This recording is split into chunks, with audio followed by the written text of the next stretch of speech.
Bueno, muchachos, muy buenas noches. En la clase más reciente habíamos logrado conversar acerca de el cálculo de las masas molares. Nos aparecía una fórmula estructural de una sustancia y nos pedían que halláramos su masa molar y nos daban la masa de cada uno de los elementos. Recordarán que posteriormente hicimos unos ejercicios para hallar las masas de sustancias más complejas de esa que nos estaban presentando y muchos lograron hacerlo de forma correcta. Bien, bienvenidos los que están llegando, por favor se renombran colocando las iniciales de su colegio, coloquen las iniciales de su colegio y luego sí su nombre, por favor. Me disculpan si yo insisto tanto con eso, pero es que es la única manera que tenemos de organizar el seguimiento a la asistencia, ¿ok? Bueno,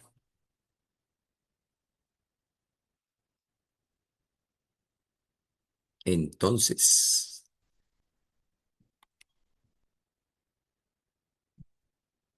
Esta fue la pregunta que hicimos en su momento y hallamos la masa molar a partir de lo siguiente. Esto para los chicos que posiblemente están llegando al tema y de pronto se quieren familiarizar con él. Dice el texto, teniendo en cuenta que la masa atómica del carbono es 12 gramos por cada mol, del oxígeno es 16 gramos por cada mol y del nitrógeno es 14 gramos por cada mol. Y del hidrógeno es 1 gramo por cada mol. La masa molecular, a quien he llamado masa molar, del siguiente compuesto es. Bueno, y listo. Entonces, el ejercicio consistía en que nosotros hiciéramos, a partir de esta información, una fórmula molecular. Esto es, contáramos de ese encierro en azul el número de carbonos que podríamos ver y seguramente ahí tendríamos uno y dos. Luego, de hidrógenos. El orden, pues en este momento para el cálculo no es relevante, pero pues hay un orden, ¿no? Luego los hidrógenos. Por aquí veo tres y por aquí veo dos. Entonces, cinco. Oxígenos. Creo que solo hay uno, que será este. Y por último, nitrógenos. Solo uno. A esos no les coloco el uno, aunque si ustedes desean hacerlo, pueden hacerlo sin problema. Y luego, hacíamos una serie de multiplicaciones y posteriormente o por último unas sumas, ¿ok? Así las cosas tendríamos entonces que el carbono, tomándolo de acá, y es un ejercicio muchachos que hay que hacer, tomándolo de acá uno diría, pues 12, pero lo multiplicamos por 2. Luego tomamos al siguiente elemento que es el hidrógeno, cuya masa según lo que nos dice el texto es 1, y lo multiplicamos por la cantidad que haya de él, 5. El oxígeno, su masa es 16 y lo multiplicamos por 1. Y por último, el nitrógeno. Su masa es 14. No nos tocaba saberlo. Fíjense lo interesante que es este examen de estado porque nos brinda toda la información y nos toca a nosotros acudir a ciertos conocimientos de la casa, de la clase, perdón. 14 y lo multiplicamos por uno. 14 por uno pues uno. 16 por uno 16. 14 por uno 14, muy bien. 16 por uno 16. Uno por 5 5. Así. Y 12 por 2 es 24. ¿Algún error? Creo que sí. Revísenme, por favor. Y 12 por 2 es 24. Bueno, entonces luego sumaríamos el 24 con el 5 del hidrógeno, con el 16 del oxígeno y con el 14 del nitrógeno. Sumamos estos dos para facilitar las cosas, eso nos da 10 y luego seguimos subiendo y sumamos todo esto y nos da 19 para los que quieran agrupar datos, 19 y llevamos uno. Luego sumamos las decenas, tenemos 3, 4 y 5 y nos da 59 y ahí acabamos. Con eso elegíamos en ese momento la opción correcta C. Eso lo hicimos en la clase anterior, ¿ok? Bueno, la idea era recapitular esa parte y entender que no es que sea difícil, pero sí requiere que lo hagamos. No podemos adivinar o no debemos adivinar y el ejercicio pues se vuelve muy sencillo en la medida que tomemos la información que nos brinda la pregunta para poderlo resolver. Bueno, listo. Seguimos. Si hay preguntas, me las hacen, por favor. Siguiente.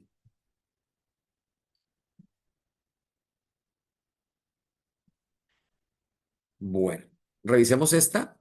Rápidamente la voy a volver a compartir. Creo que ya la conocíamos, pero vamos a compartirla un momento a ver qué tal nos va. Esperamos una votación de 100.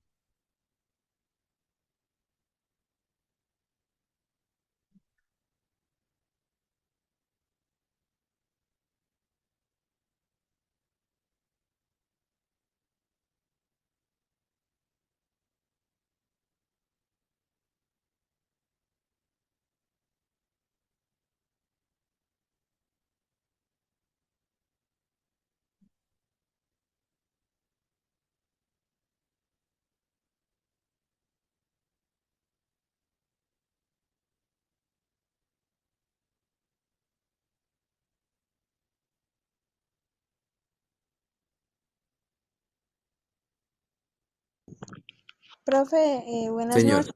Soy muy Isabela buena. Díaz del Colegio El Castillo. Es que creo que ya habíamos solucionado esta pregunta anteriormente. Muy bien, muchas gracias. Sí, señora. Efectivamente estoy revisando eso, pero a pesar de eso veo respuestas que no son. Es precisamente lo que quiero revisar. Muy bien, muy bien. Habíamos escogido, ya revisamos. Gracias, muchas gracias. Bueno, revisémosla nuevamente. El proceso que nos dicen aquí dice que si se coloca un tubo de ensayo, un poquito de almidón puro y luego se calienta directamente a la llama. Si se calienta directamente a la llama, nos hablan de una situación inicial y una situación final. Inicialmente, una sustancia y finalmente, unas nuevas sustancias. Ojo, si hay nuevas sustancias, entenderemos que el cambio, ¿cuál es? Químico. Químico, totalmente químico, ¿ok? Químico. Las sustancias que existían ya no están, son otras nuevas. Ojo, no desaparecen, solo que se transforman en unas nuevas. Y esas sustancias nuevas tienen otras características. Ojo, el carbón que se forma tiene características diferentes al carbón que estaba presente en el almidón o sí, en el almidón. El dióxido de carbono tiene características diferentes a los elementos que conformaban la primera sustancia o el reactivo. Y el agua, pues por supuesto también. Entonces, químico. Químico porque hay un cambio de estado. Dijimos que no, que los cambios de estado, toditos eran cambios físicos, ¿ok? Entonces, químico porque cambia la composición, es decir, la sustancia deja de ser lo que era y ahora es una nueva sustancia. Muy bien. Muchachos, respuesta correcta, la respuesta C. Óiganme, a pesar de eso, fíjense que volvemos a revisar y tenemos 30 estudiantes votando C, otros estudiantes votan otra opción y en total el número de votantes es 40. Creemos que no están así, que no están en clase los demás. Creemos, vamos a ver cómo nos va. Muy bien, gracias, John. Hijos, les recomiendo renombrarse, insisto en eso. Vamos para la siguiente.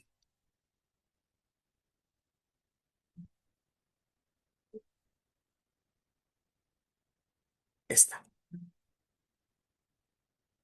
Esta ya la habíamos resuelto, muchachos. Sí, señor. Esta. Esa no, brother. No, señor.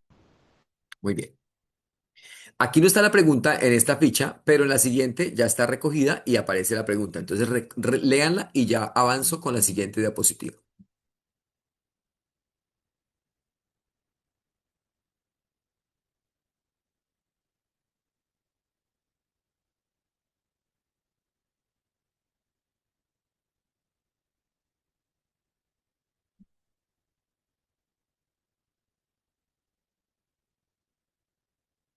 Si hay preguntas ahí, las escucho, muchachos.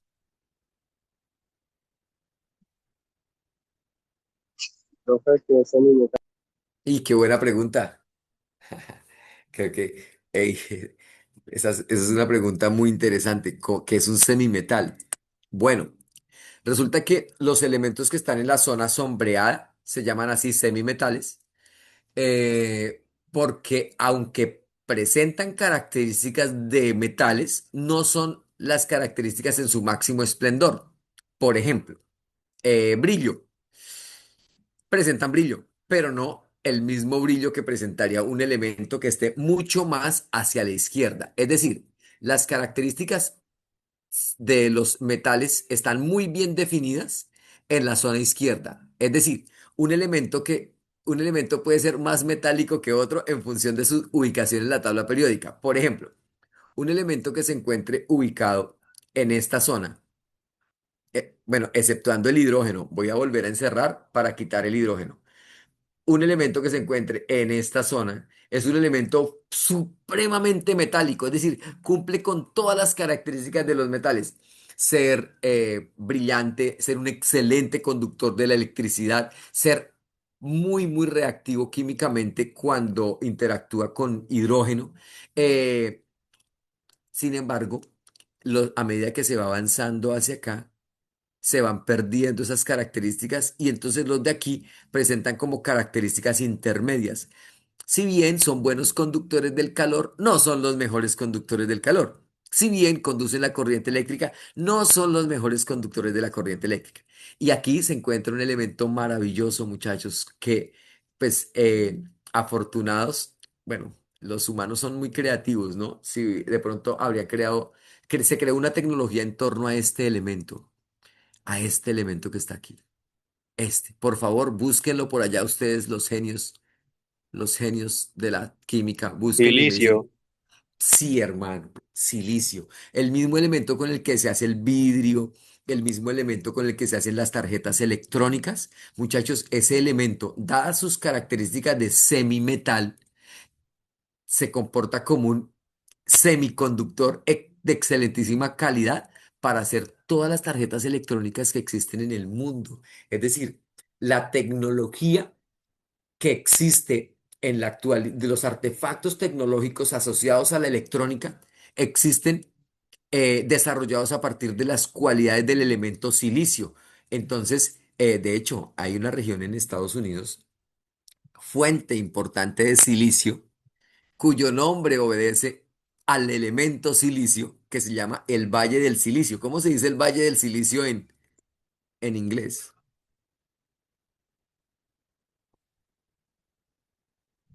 Listo, muchachos, ¿qué? Me lo robaron. ¿Qué pasó? ¿Cómo se llama esa región de Estados Unidos en donde está, me imagino que Google, debe estar las centrales durísimas de electrónica en el mundo y en Estados Unidos especialmente, que es potencia, están en ese Valle del Silicio. ¿Cómo se llama el Valle del Silicio en inglés? Profe, es Silicon Valley. Ajo, así como suena de bonito. ¡Ey! Así es, mi hermano. Y entonces lo interesante del asunto es que la química ahí está llevada, pero no para el ICFES, sino llevada a la absoluta realidad, ¿ok? Me refiero con esto a que es la cualidad semimetal del elemento silicio la que hace que se haya desarrollado en torno a él la tecnología electrónica que hoy conocemos. Inicialmente se hicieron tarjetas electrónicas con silicio, pero luego descubrieron que era un elemento con una cantidad de virtudes que le permitían a los humanos y a los humanos cada vez más, humanos como ustedes y como yo, ¿ok? Que se dedicaron a desarrollar tecnología en torno a la electrónica y encontraron ese elemento una maravilla. Bueno, a eso hace referencia la expresión semimetal, es decir, que presenta características de metales y otras características no tan definidas. Y los que están en la zona blanca definitivamente son elementos no metálicos, es decir, no presentan brillo metálico, no son conductores eléctricos, no son conductores térmicos. Por ejemplo, este señor, uy, muchachos, tratar de calentar el carbón, el elemento carbono es súper difícil. Ah, que cuando se quema libera mucha energía, sí, es diferente, pero es un muy buen aislante térmico.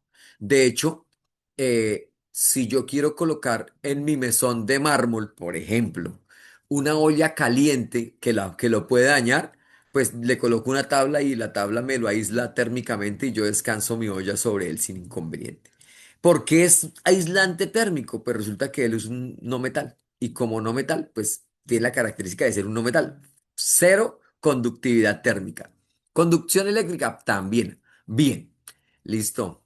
Eso es. Son cualidades, ojo, que el diseñador de la tabla periódica fue encontrando a medida que iba creando la tabla periódica y decía Dimitri, pues que cuando él ubicaba los elementos de este modo, se daba cuenta que efectivamente se encontraban en ciertos elementos características muy parecidas. Por ejemplo, estos elementos se parecen, no son iguales. Ah, y se parecen más los de cada columna. Los chicos que han estudiado conmigo química dentro de las aulas directamente, ellos generalmente se aprenden, hacemos un ejercicio de memorización de tabla periódica y nos la aprendemos en columnas en función de reconocer que elementos de la misma columna tienen comportamiento químico similar. Bueno, avancemos. Ahora sí, ya está la información dada para para como el contexto del que nos van a hablar. Nos hablaron de elementos metales, no metales y semimetales. Y además de eso nos dijeron, bueno, ahí están clasificados. La siguiente ficha muestra información sobre propiedades físicas y químicas de cuatro elementos del cuarto periodo. ¡Ey! Del cuarto periodo. Entonces ya usted mirará, está esperando que le lancen información de elementos, no del primero, sino, ni del segundo, ni del tercero, sino elementos aquí del cuarto periodo. Este es el cuarto periodo. ¿Listo? Recuerden lo siguiente. En ese periodo hay elementos de la zona S, elementos de la zona P y elementos de la zona D. Alguien dirá, ¿cómo así que de la zona S, P, D? ¡Ey! ¿Alguien que me recuerde entonces esta zona cuál es, hijos? F, F, F, F. F, porque encuentran una íntima relación entre los elementos de la tabla periódica y un esquema de distribución de Pauli que se lo atribuyen también al señor de apellido Müller, donde hablamos de S, P, D y F. Hey, recuérdenme el exponente de S, 2, de P Mm. 6, y 6, de, 10, 10, 10, y de 14, F 14. 14. 14. 14. Y ojo, Perdón. no en vano. El número de columnas de cada región corresponde a esos números. Dos columnas en S, seis columnas en P, 10 columnas en D y efectivamente al final de la tabla 14 columnas en F, ¿ok? Hay una íntima relación entre tabla periódica y el esquema de distribución electrónica del señor Pauli, que fue acuñado también por el señor Müller, ¿ok? Ahorita más adelante lo vamos a revisar porque hay una diapositiva preparada pues para eso. Que ustedes encuentren esas relaciones es importante y que hoy, con sé, como 5 meses de la presentación de su examen, estén estableciendo esas relaciones. Listo. Entendido esto, vamos a la pregunta. Voy a lanzar de una vez el encuestador para que ustedes no digan que después, que no sé qué, que se demoró. Listo. Vamos con la pregunta.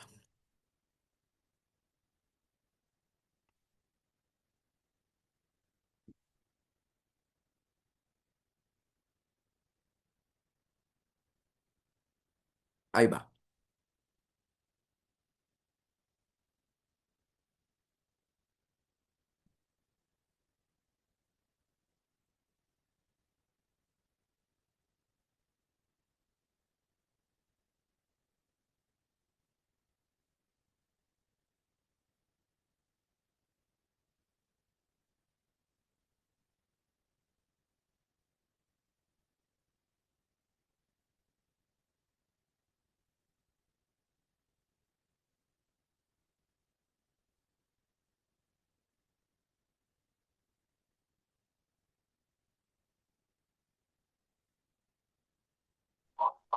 Hola, profe, buenas noches. Profe, a mí no me deja votar.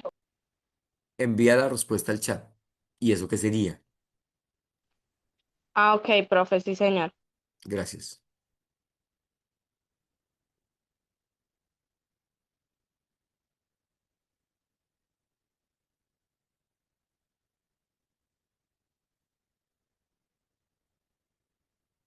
Ajá. Ahora sí.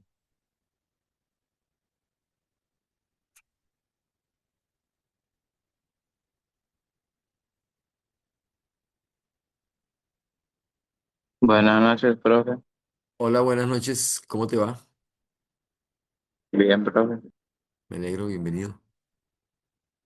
¿Alguna pregunta? Muy bien, muy bien, muy bien. Excelente, Silicon Valley. Muy bien, qué calidad esta gente. Gracias, Aleja. Y vino Alejandra, qué calidad. Espero que le estés entregando los resultados al coordinador, ¿no? ¿Esa es Alejandra o es otra? Sí, señor, esa misma. Uy, qué calidad, Alejandra. Gracias. Muy bien. Bueno, vamos a hacer la revisión.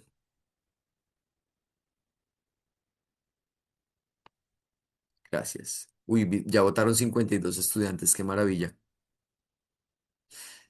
Analicémosla. Dice, uy, ¿qué pasó?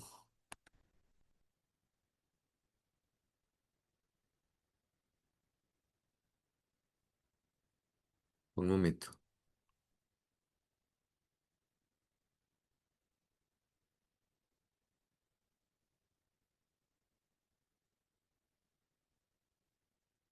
Ahora sí.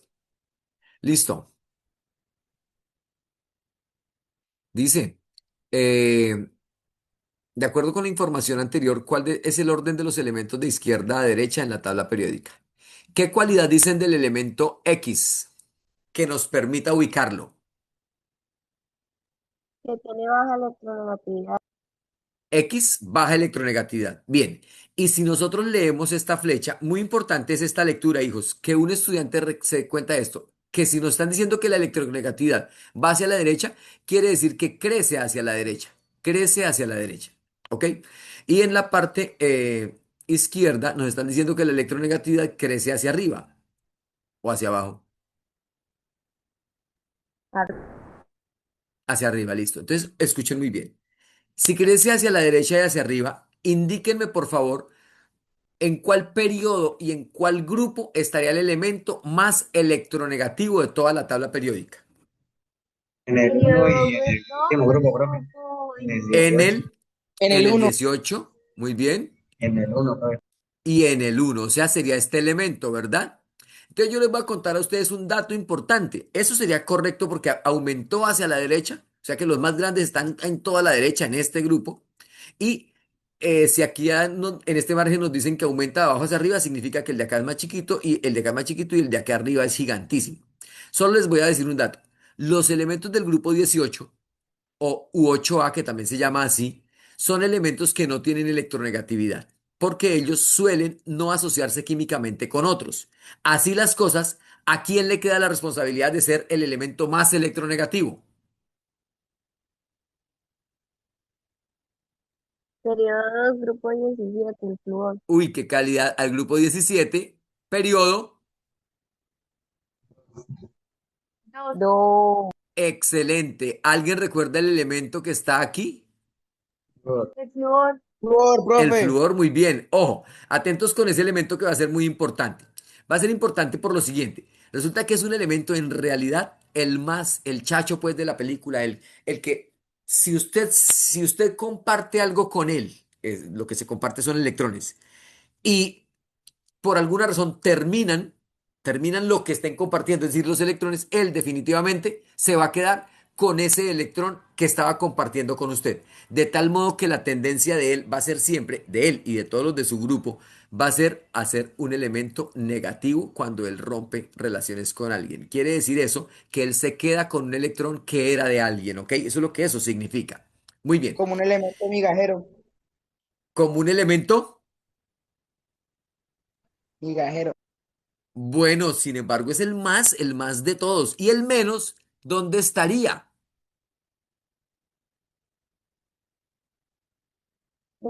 Grupo 1, periodo 7. Uy, señorita Fuentes, qué maravilla. En el grupo 1, periodo 7, y es el elemento, el pobre elemento francio. Entonces les cuento otra cosa. Resulta que este señor numéricamente presenta una electronegatividad con valor numérico de 4. Me quedó como un 6, 4. Y el francio tiene una electronegatividad con valor numérico de 0,6. ¿Ok?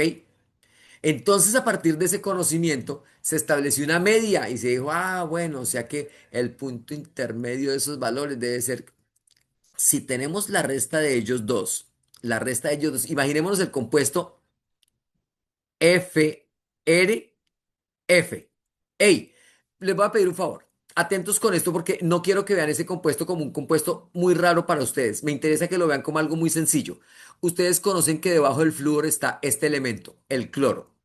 Y por aquí más arriba del francio está hidrógeno, litio, este, sodio.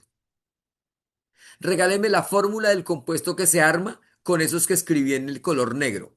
Alguien que me la dicte. Cloruro de sodio. NaCl, muy bien. Las de Este es más mesa. conocido por ustedes y se llama, como me lo dijeron, cloruro de sodio. Ey, si este se llama cloruro de sodio y es muy común, es la sal común, ¿cómo llamarían ustedes a este?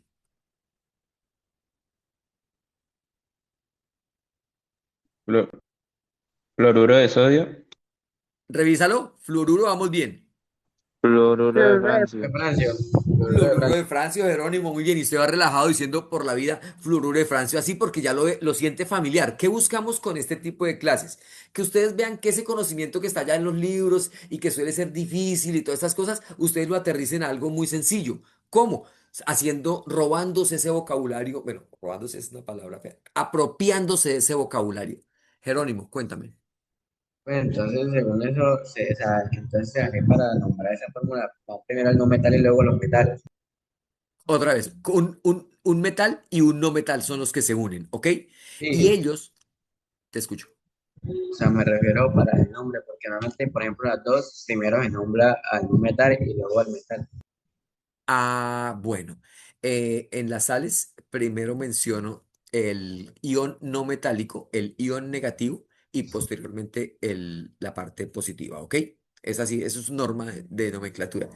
Primero el no metal, el último y luego el primero que escribimos. Resulta, muchachos, que cuando ellos dos, el Na, existe en una red cristalina con el cloro, ellos están compartiendo con esta X, coloco el electrón del cloro y lo diferencio del punto del electrón del sodio.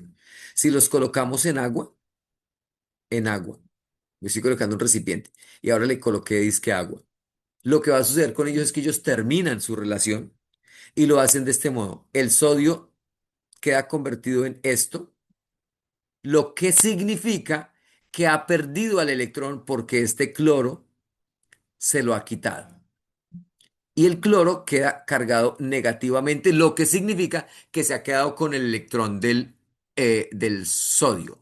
A este señor ya no lo llamamos cloro, a él lo llamamos cloruro. Me interesa que ustedes se familiaricen con ese nombre. Y a este señor ya no lo llamamos sodio, a este señor lo llamamos catión de sodio. Hey, espero que ustedes tengan esa agenda ahí, la estén súper anotando. Uy, el que no tenga agenda, qué boleta. Yo espero que ustedes tengan ahí su agenda y están anotando ahí. Ah, ya, y recuerda eso, lo revisa, analiza la información y listo. Pilas, hijos, va la Profe, pregunta ahí sencilla. de Señora, catión. señor, ¿Puede repetirlo? te escucho. Sí, puede repetirlo del catión. Ah, ok. Cuando una sustancia como el cloruro de sodio entra al agua, se rompe y el cloro, que tiene una electronegatividad muy grande, la electronegatividad del cloro está por allá en el orden del 2.5, no, 3. La electronegatividad del cloro está en el orden del 3. Atentos, una electronegatividad altísima. Y el sodio tiene una electronegatividad por allá, es que de 0.9, pobrecito. Y esos valores numéricos significan lo siguiente: la capacidad que tiene cada uno de ellos para que cuando rompan, quedarse con aquello que comparten. Ellos comparten electrones. Y cuando rompen su relación, cuando están en un medio acuoso, es decir, dentro del agua, el cloro coge lo que no, lo que le pertenecía al sodio y por eso él queda cargado negativamente. ¿Por qué lo escribimos negativamente? Porque ese es el signo del electrón. Él quedó con el electrón que era de él, que representaba con una X, y el electrón que era del sodio, que representaba con una bolita. Mientras que el otro elemento, el sodio, lo perdió. Por eso él queda cargado negativamente. ¿Ok? Y lo hace en virtud de su gran diferencia de electronegatividad. Profe, Ahora una quiero hacerles duda, algo. ¿Te escucho?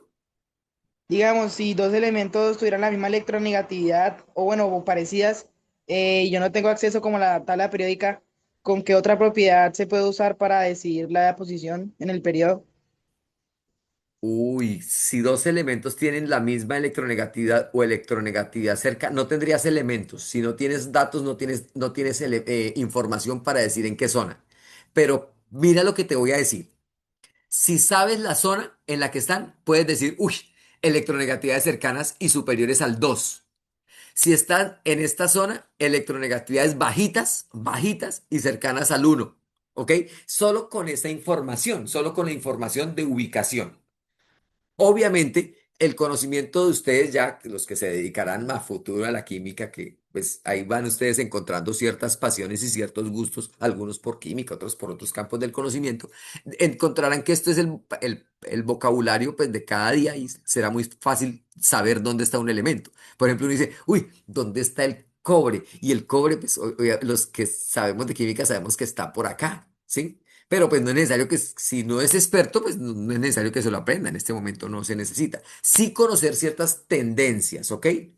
Ahora miren esta explicación. Voy a borrar un poquito para que no se vea tanto desorden, ¿ok? Resulta que la resta de las electronegatividades de los elementos que conforman un compuesto, la resta, se llama también la diferencia, ¿ok?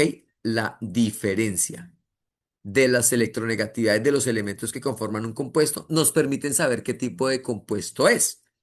Entonces, si la diferencia está entre 0,0 y 1,6, la resta, se dice que el enlace es un enlace covalente. Mientras que si la diferencia está entre 1,7 y 3,4. Hay una idea de ver, ¿y por qué 3,4? Pues 3,4 es el resultado de la resta de estos dos extremos. Esta es la máxima diferencia de electronegatividades. La máxima diferencia de electronegatividades es la que corresponderá a los elementos más lejanos en electronegatividades. Y ustedes restan del 4. El 0,6 les da 3,4. Entonces, si es así, el enlace se llama disque enlace iónico. ¿Ok? Eso es una generalidad. Y este es como el punto medio de este valor. Es como una referencia que tenemos para saber si un enlace será iónico o será covalente. Entonces yo les muestro a ustedes esto. Hijos, HCl. Y le digo que la electronegatividad de este señor es 3. Y la electronegatividad de este señor es 2,2. Hey, hijitos, ¿el enlace del ácido clorhídrico será un enlace iónico o será un enlace covalente? Covalente. ¿Cuánto les dio la resta?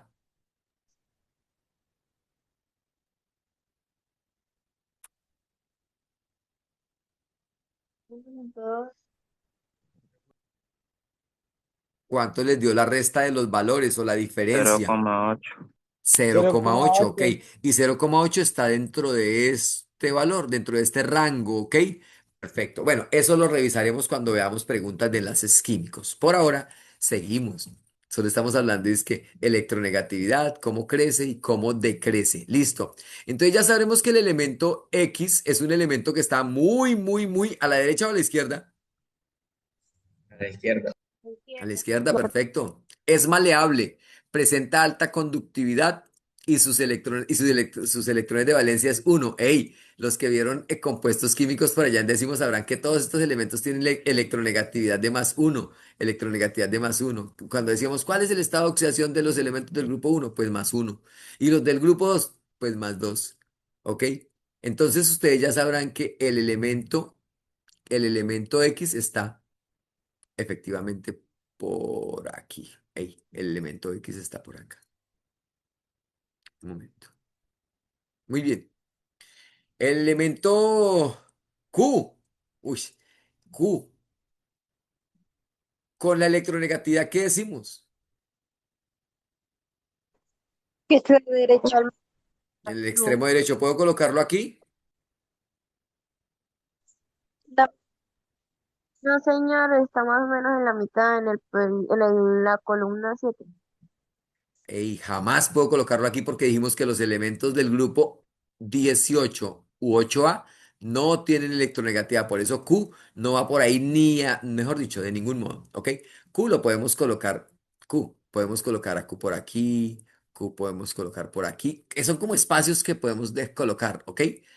Listo.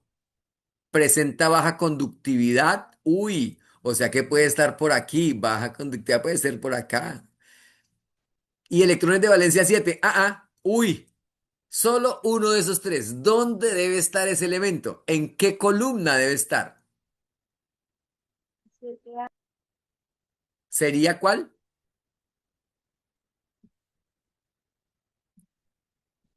Resulta, hijos, que los elementos que están en esta columna presentan tres electrones en su último nivel. Estos cuatro, estos cinco, estos seis y estos siete. ¿Ok? O sea que si uno va a representar, vamos a hacerlo por molestar. Vamos a escribir el francio únicamente. Francio. Francio. Número atómico 9. Hagamos la configuración electrónica. Díctenmelo, por favor. ¿Uno qué? 1S2, Dos, Dale. 2S2, 2S2, S2, Sí. 2P, P6, 2P5. 2p la cinco, excelente, excelente. Ey, si este fuera el flúor y este fuera el núcleo y en rojo voy a colocar su primer nivel, ¿cuántos electrones colocaríamos en el primer nivel? Dos electrones. 2, Excelente. Ahora vamos a colocar en azul su segundo nivel. ¿Cuántos electrones en su segundo nivel? 2, Dos también. Dos. Otros.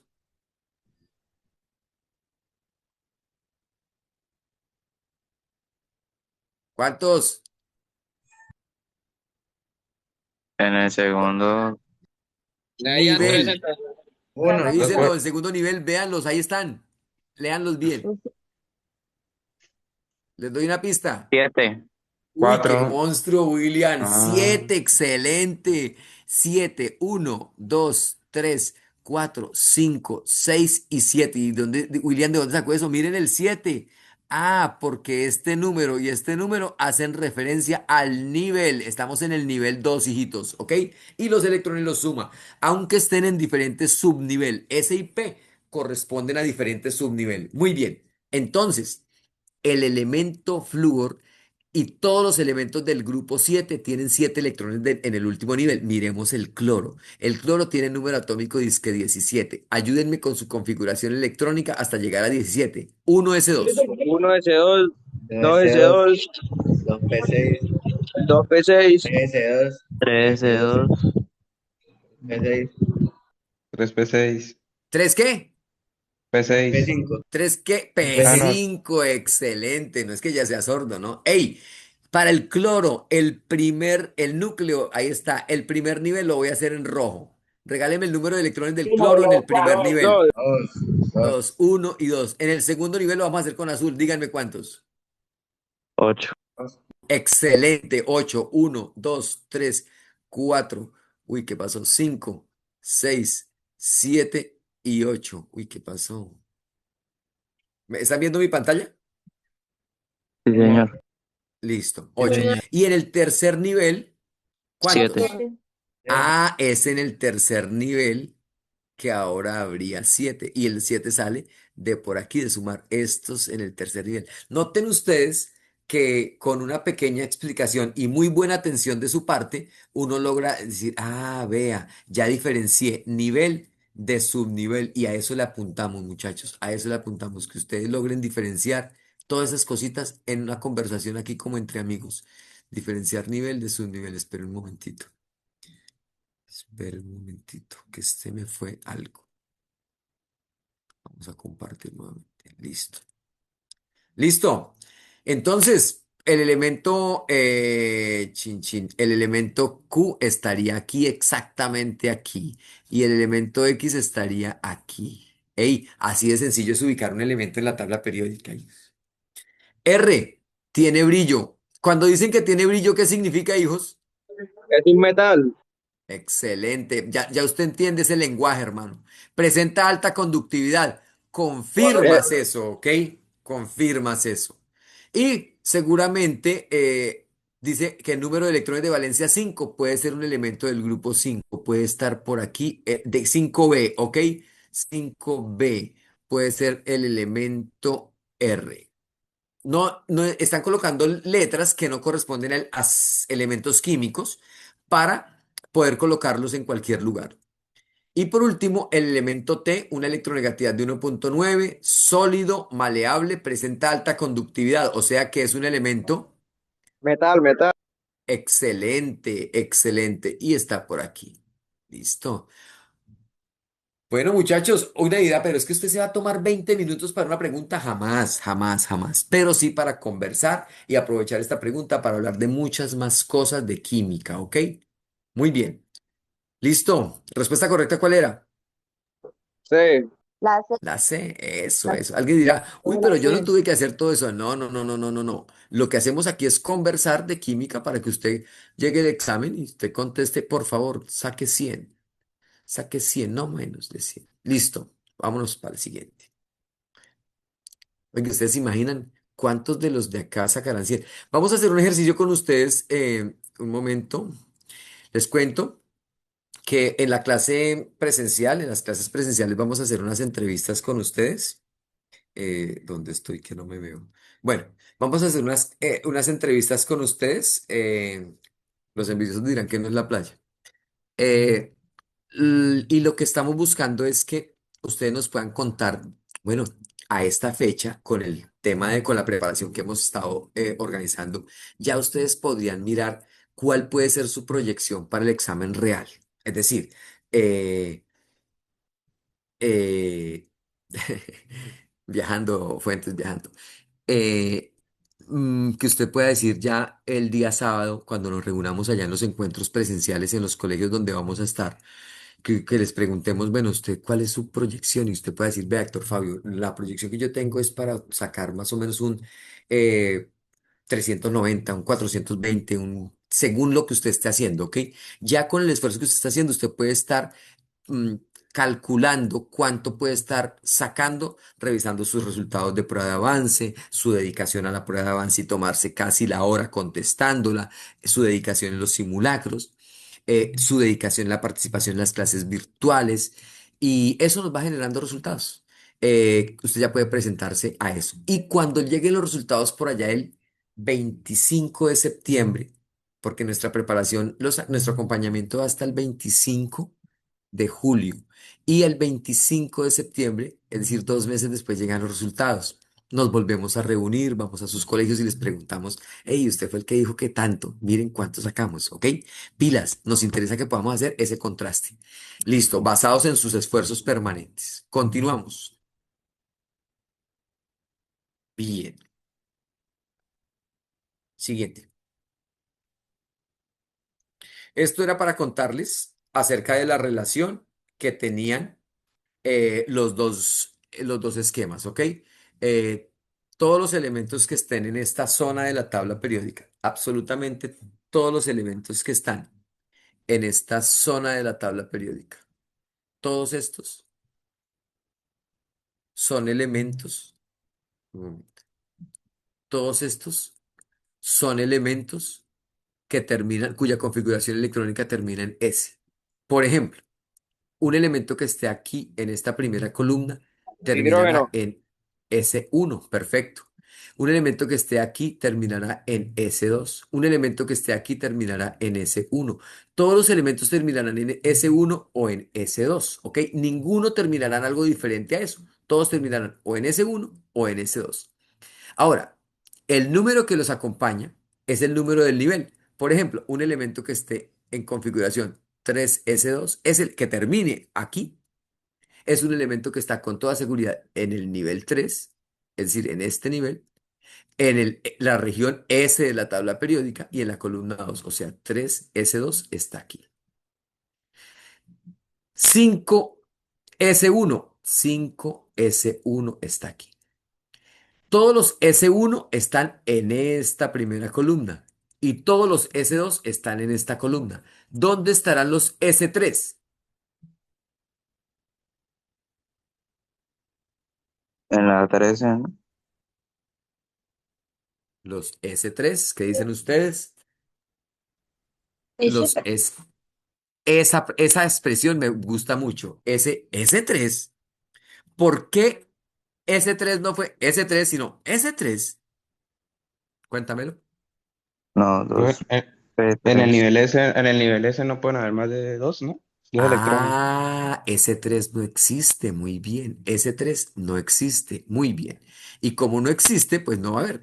Ey, P1, los de aquí. P5, los de aquí. P6, los de aquí. Acompañados, todos esos del 2 porque estoy en el nivel 2. Pero si yo coloco un P, ¿este P qué será? ¿P qué? 4P5.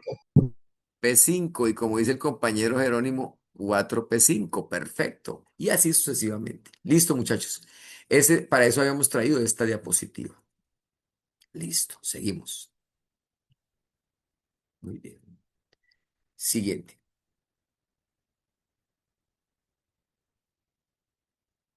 Lean el texto, ahorita les disminuye el tamaño.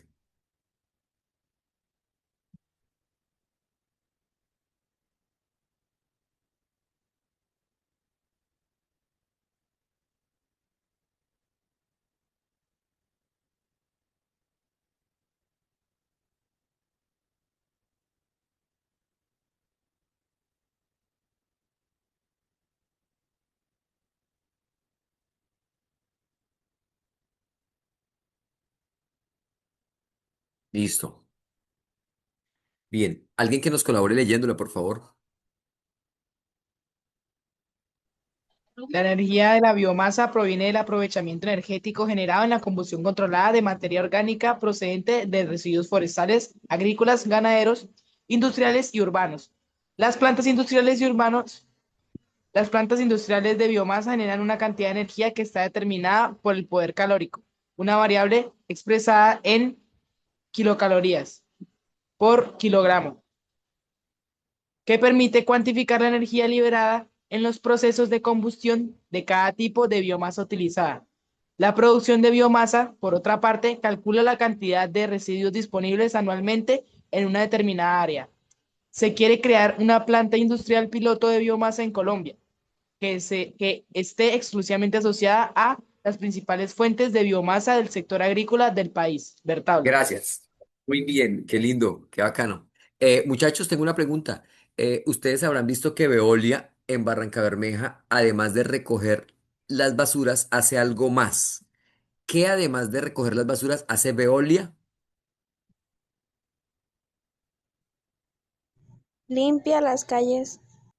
A través de un grupo de personas que barren. Perfecto, ¿cierto que sí? Bien. Además de barrer y recoger la basura, otra actividad que hacen, alguien que los haya visto en la calle haciendo algo diferente.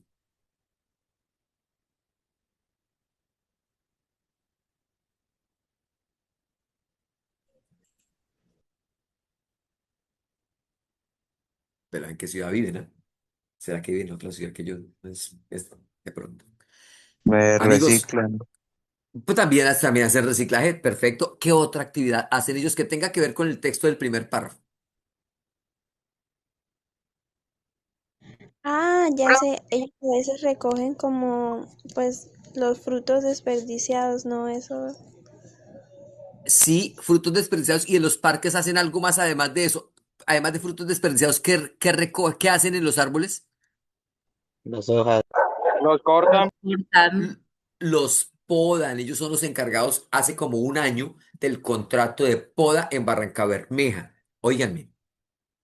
O sea que ellos en este momento están teniendo, además de hacer un trabajo interesante de recoger, tienen una materia prima. ¿Para qué podría servir esa materia prima según el primer párrafo? Para energía. Perfecto, para producir energía. Atenta ahora. ¿Qué tendrían que hacerle a ese material que cortan de los árboles para producir energía según el primer párrafo? Quemarlo. Perfecto. Si lo que, obviamente, si yo estoy en ese momento pensando como productor de energía, para mí sería genial quemarlo. Pero si yo estoy pensando como ambientalista, ya no. Porque al quemarlo, ¿qué genero? Combustión. Eso es el proceso que se llama combustión. ¿Y qué genero como sustancia? Dióxido de CO2. carbono. Carbono. Y CO2. el Carbono, dióxido carbono. de carbono es un gas que nos genera un fenómeno que se llama Calentamiento global.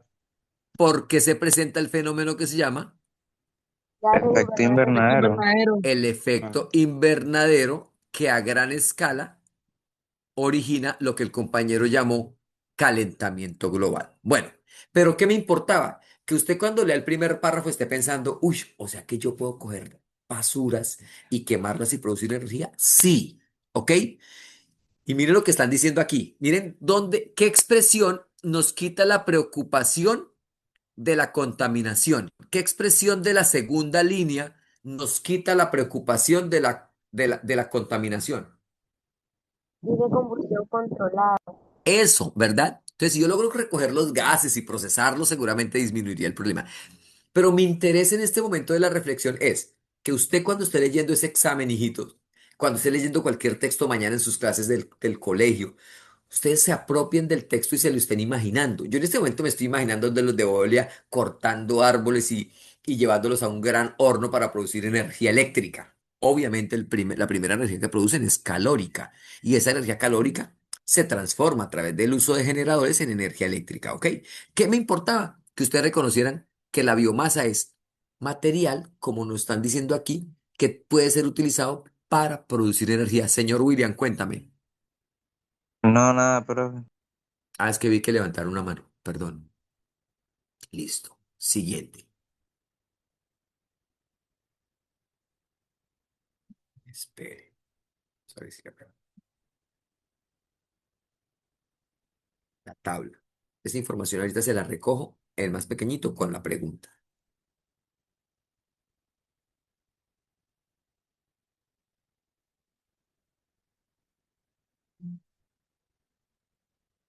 Muy bien.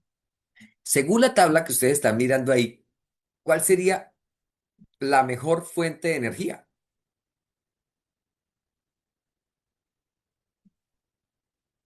La caña de azúcar. No, Perfecto, la caña de azúcar, ¿cierto que sí? Dice allá que la caña de azúcar tiene una producción de biomasa en Colombia de todas esas toneladas por año. Ajá, se produce mucho, pero cuando digo que es la mejor fuente de energía es porque estamos leyendo qué columna. el poder calórico. Ah, ya. ¿Y la de mayor poder calorífico cuál es? La Es caña la de palma de azúcar. Y también la palma y la caña son las más fuertes, ¿no? Y también el café. Bien, listo. Entonces, ideal producir caña para producir energía, ¿ok? Pues, Listo. Señor, pero lo de la producción de biomasa, eso es, o sea, eso se puede, es de acuerdo a la cantidad de recursos que tenga el país. Porque, por ejemplo, en la farmacia hay casi el mismo de caña de azúcar y prácticamente 14 millones de toneladas Jerónimo, te menos. escucho mucho ruido de fondo. Aíslate Profe, un poquito. que mi pregunta era que si la producción depende de la cantidad de recursos que haya en el país. Bueno, importante pregunta esa. Sí, porque yo puedo tener un material de muy buena calidad, mejor dicho, caña de azúcar, pero imagínense que todo Colombia tuviera el clima de Bogotá, pues imposible sembrar caña de azúcar a gran escala, porque la caña de azúcar se produce eh, en un clima más templado, incluso en climas calientes. El departamento del Valle es fuerte, pero también aquí tendremos en Barbosa, Santander, una fortaleza grande en caña de azúcar. Bueno, entonces sí depende además del poder calorífico propio del material, pues de la abundancia que haya, ¿no? De la disponibilidad que haya. Muy bien. Con respecto a eso, ¿hay alguna pregunta ahorita dentro del texto? Sí, señor. Vamos a seguir. Ahora sí, lanzo el encuestador.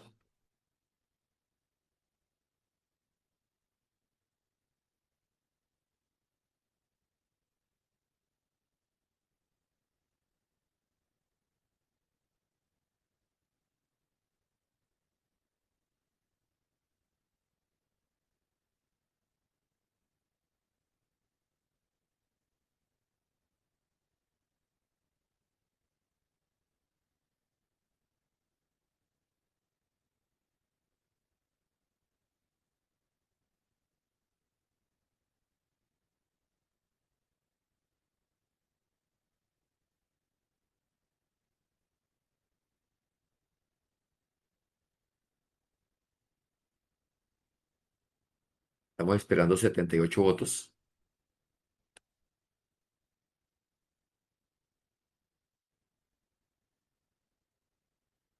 Gracias.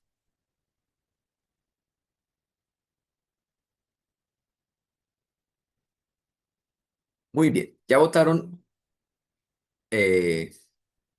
35 personas. Esperamos 10 votos más y cerramos. Gracias.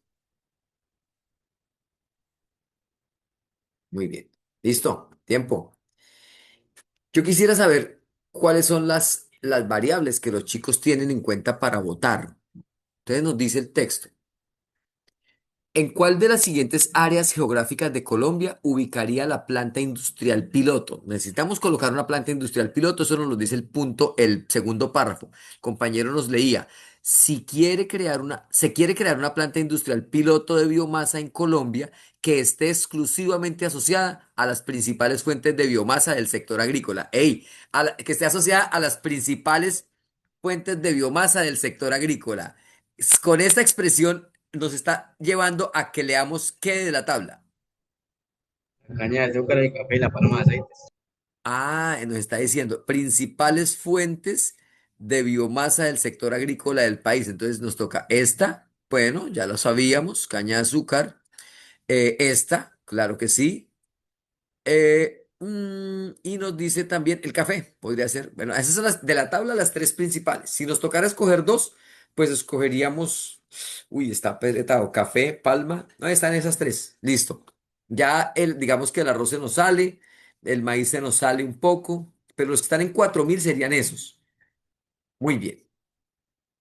Y luego nos dice la pregunta.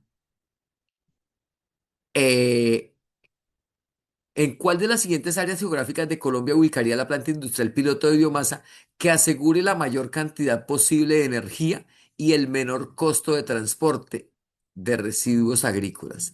Cuando digo residuos agrícolas, pilas con esto. Yo quiero hacer un comentario para los chicos que están acá, de esos colegios que están a veces muy sucios. Lo que para la gente suele llamarse basura, que la soltamos en cualquier lado, pues en términos químicos son residuos y esos residuos tienen forma de procesarse. Los residuos agrícolas son, por ejemplo, estos. Si se cultiva caña de azúcar, no es que se vaya a quemar la caña de azúcar para poder producir energía, sino que la caña de azúcar se aprovechará inicialmente para producir azúcar, o sea, se exprime para producir azúcar. ¿Y qué es lo que quemamos para producir energía, hijos? Queda el residuo. El ¿Se paga residuo eso? que queda. Cuando pasen por el parque a la vida, por favor, al parque infantil, perdón, ojalá en una tarde bien calurosa, paren por ahí enfrente al parque infantil y tómense un jugo de caña escurrido con un molino, eh, y se toman el jugo, disfrutan el sabor dulce de la caña y miren que cuando la muelen, queda un residuo. Ese residuo es la biomasa que serviría para continuar produciendo energía, ¿ok?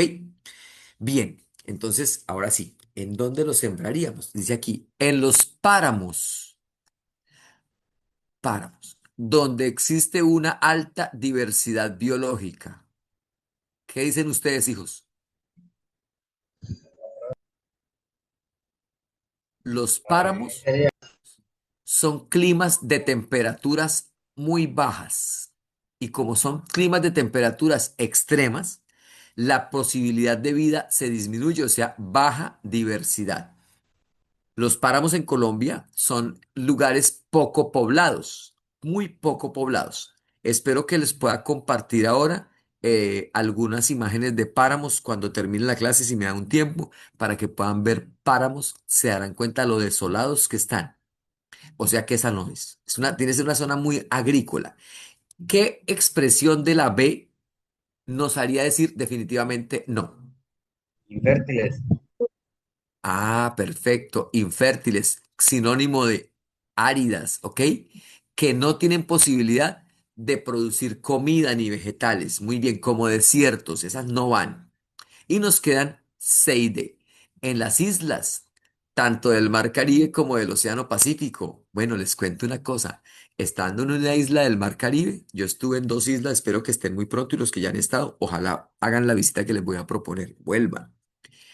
En San Andrés, cuando uno va a San Andrés, generalmente no va a la otra. ¿Cómo se llama la otra? San Andrés Providencia. y Providencia. Providencia. Eso se lo sabe uno de la Providencia. clase de ciencias sociales, ¿verdad? Ey, San Andrés, infértil como un berraco, terrible, pero Providencia, súper fértil. Resulta que el origen geológico es diferente, luego lo conversaremos. ¿Por qué descartaríamos la C, muchachos? Por lo del costo del Por transporte. el transporte. Por el transporte, muchachos. Las cosas en las islas son muy caras porque llegan fundamentalmente por barco, un poco económicas, o por Avión. avión, lo cual encarece terriblemente los productos.